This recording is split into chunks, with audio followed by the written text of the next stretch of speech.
Assalamualaikum warahmatullahi wabarakatuh. Kami dari kelompok 3 ingin mempresentasikan hasil diskusi kami. Adapun judul diskusi kami yaitu petak rok dan flip flop. Adapun anggota kelompok 3 yaitu Muhammad Safrizal, Sartika Rumondang Siburian, Rizka Lasmian Sipapaga, Irma Suryani Tampu Bolon, Rizky Hebil Tosomin, Prayogi Aditya. Adapun materi yang ingin disampaikan yaitu pengertian petak rok 2 variabel, petak rok 3 variabel, petak rok 4 variabel. Flip flop, pengertian flip flop RS, flip flop di, flip flop jika. Yang akan disampaikan oleh Rizka Lasmian, Prayogi Aditya, Irma Suryani, Sartika Siburian. Untuk materi pertama akan disampaikan kepada Rizka Lasmian. Kepada Rizka Lasmian dipersilahkan. Baiklah, di sini saya akan menjelaskan tentang pengertian peta Carnot. Peta Carnot merupakan sekumpulan kotak-kotak yang diberi nama sedemikian rupa berdasarkan nama variabelnya dan diletakkan sedemikian rupa sehingga dapat mengeliminasi beberapa tabel jika kotak itu digabung. Jumlah kotak tergantung banyaknya variabel input. Jika ada sebanyak n input, maka ada 2 kuadrat kombinasi input. Maka sebanyak itu pula kotak yang dibutuhkan. Di sini saya akan menjelaskan tentang peta Carnot 2 variabel. Pada Keymap 2 variabel, di mana variabel yang digunakan yaitu 2. Misalnya variabel A dan B. Dengan catatan 1, untuk setiap variabel yang memiliki aksen, maka di dalam tabel disebut angka 0. Yang kedua, untuk setiap variabel yang tidak memiliki aksen, maka di dalam tabel ditulis angka 1.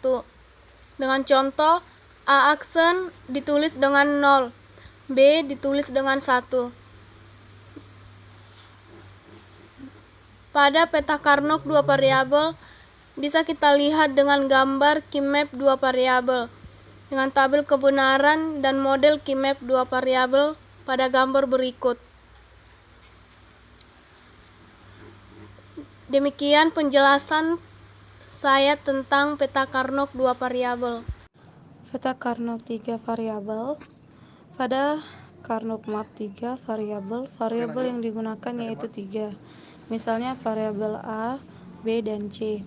Desain pemetaan Keymap 3 variabel dapat dibentuk dengan 4 cara. Pada pembahasan ini, penulis hanya menggunakan desain pemetaan model 2 seperti berikut. Kita lihat pada tabel model 2 seperti ini. Kalau A dan B nilainya 00 dan C nilainya 0, maka hasilnya adalah A aksen, B aksen, dan C aksen. Dan kedua, jika A dan B nilainya 01 dan C nilainya 0, maka hasilnya adalah A aksen, B dan C aksen, dan begitu seterusnya. Kemudian kita lanjut ke peta Carnot 4 variabel. Pada Carnot map 4 variabel yang digunakan yaitu 4, misalnya variabel A, B, C, dan D. Demikian pemetaan Keymap 4 variabel dapat dibentuk dengan 2 cara.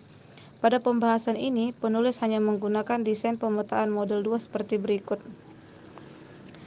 Contohnya, pada desain pemetaan Keymap 4 variabel model 2.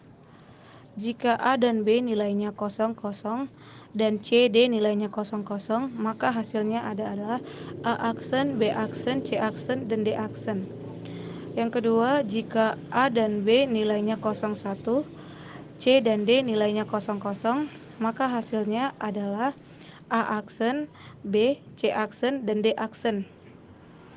Yang ketiga, jika nilai A dan B 11, C dan D nilainya 00, maka hasilnya adalah A, B, C aksen, dan D aksen. Begitulah seterusnya. Oke, lanjut Bang Prayogi.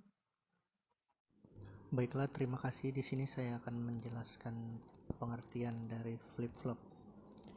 Flip-flop adalah rangkaian digital yang digunakan untuk menyimpan satu bit secara semi permanen sampai ada suatu perintah untuk menghapus atau mengganti isi dari bit yang disimpan.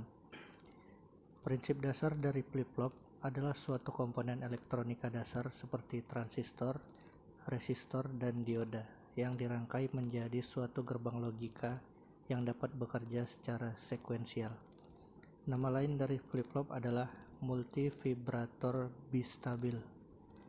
Multivibrator adalah suatu rangkaian regeneratif dengan dua buah piranti aktif yang dirancang sedemikian sehingga salah satu piranti bersifat menghantar pada saat piranti lain terpancung. Oke, lanjut Bang Rizky Abel. Saya akan menjelaskan tentang flip-flop RS. Flip-flop RS mempunyai dua masukan data, S dan R. Untuk menyimpan suatu bit yang tinggi, Anda membutuhkan S yang tinggi. Untuk menyimpan bit rendah, Anda membutuhkan R yang tinggi. Membangkitkan dua buah sinyal untuk mendrive flip-flop merupakan suatu kerugian dalam berbagai penerapan. Dapat dilihat dari gambar di bawah. Sebuah rangkaian flip-flop RS. Tabel di bawah merupakan suatu keringkasan suatu kemungkinan masukan atau keluaran bagi flip-flop RS. Kondisi yang pertama adalah RS sama dengan 00. Ini berarti tidak diterapkan pemicu. Dalam hal ini, keluaran Q mempertahankan nilai terakhir yang dimilikinya. Dapat dilihat dengan gambar di bawah. Di dalam tabel kebenaran flip-flop RS. Kondisi masukan yang kedua adalah RS sama dengan 01. Berarti bahwa suatu pemicu diterapkan pada masukan S. Seperti kita ketahui, hal ini mengeset flip-flop dan menghasilkan keluaran Q bernilai 1. Kondisi masukan yang ketiga adalah R sama dengan 10. Ini menyatakan bahwa suatu pemicu diterapkan pada masukan R. Keluaran Q yang dihasilkan adalah 0. Kondisi masukan RS 11 merupakan masukan terlarang. Kondisi ini berarti menerapkan suatu pemicu pada kedua masukan S dan R pada saat yang sama.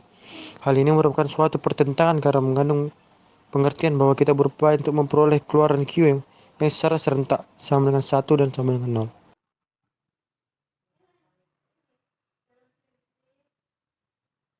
Saya akan menjelaskan mengenai flip-flop D. Flip-flop D dapat disusun dari flip-flop RS atau flip-flop JK yang masukannya saling berkebalikan. Hal ini dimungkinkan dengan menambahkan salah satu masukan dengan inverter agar kedua masukan flip-flop selalu dalam kondisi berlawanan. Rangkaian flip-flop D dapat kita lihat dengan gambar di bawah ini. Flip-flop ini dinamakan dengan flip-flop data karena keluarannya selalu sama dengan masukan yang diberikan. Saat flip-flop pada keadaan aktif, masukan akan terus ke saluran keluaran. Berikut di bawah ini ada tabel kebenaran mengenai flip-flop D. Selanjutnya, flip-flop JK. Flip-flop JK merupakan flip-flop yang dibangun berdasarkan pengembangan dari RS flip-flop. JK flip-flop sering diaplikasikan sebagai komponen dasar suatu counter atau pencacah naik atau up counter, ataupun pencacah turun atau down counter. Rangkaian flip-flop JK dapat kita perhatikan di bawah ini ya teman-teman. Gambaran rangkaian di atas memperlihatkan salah satu cara untuk membangun sebuah flip-flop JK, J, dan K disebut masukan pengendali karena menentukan apa yang dilakukan oleh flip-flop pada saat suatu pinggiran pulsa positif diberikan. Rangkaian RC mempunyai tetapan waktu yang sangat pendek. Hal ini mengubah pulsa lonceng segi 4 menjadi impuls sempit. Pada saat J dan K keduanya 0, Q tetap pada nilai terakhirnya. Pada saat J rendah dan K tinggi, gerbang akan tertutup. Maka tidak terdapat kemungkinan untuk mengeset flip-flop. Pada saat Q adalah tinggi, gerbang bawah melewati pemicu reset segera setelah pinggiran pulsa lonceng positif berikutnya tiba. Hal ini mendorong Q menjadi rendah, oleh karenanya J sama dengan 0 dan K sama dengan 1. Berarti bahwa pinggiran pulsa lonceng positif berikutnya akan mereset flip-flop. Pada saat J tinggi dan K rendah, gerbang bawah tertutup pada saat J dan K keduanya tinggi. Kita dapat mengeset atau mereset flip-flop. Untuk lebih jelasnya, bisa kita lihat pada tabel kebenaran di bawah ini.